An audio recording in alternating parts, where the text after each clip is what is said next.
বিদ্যুৎ, জ্বালানি ও খনিজ সম্পদ মন্ত্রী ইকবাল হাসান মাহমুদ টুকু বলেছেন, মুক্তিযুদ্ধের মালিকানা নিয়ে ১৭ বছর একটি দল দেশকে শাসন করেছে। তিনি বলেন, মুক্তিযুদ্ধ ছিল জনযুদ্ধ। সেই যুদ্ধে শুধু আওয়ামী লীগ যুদ্ধ করেনি, সেই যুদ্ধ বিভিন্ন মতের লাখ লাখ মানুষ অংশ নিয়েছিল।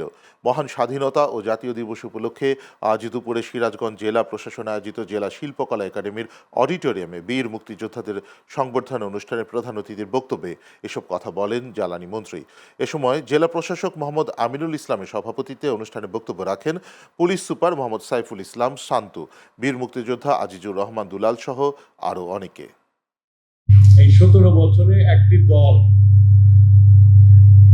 আমাদেরকে শাসন করেছে এবং শাসন করেছে মুক্তিযুদ্ধের মালিকানা নিয়ে।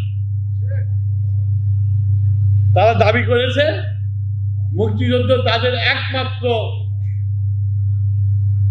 সম্পদ। এটা কি সত্য?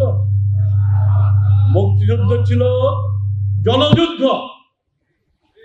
সেই যুদ্ধে শুধু আওয়ামী লীগ যুদ্ধ করে নাই, সেই যুদ্ধে আমি টুকু যুদ্ধ করেছি, আমি ভাষায় নাম করতাম।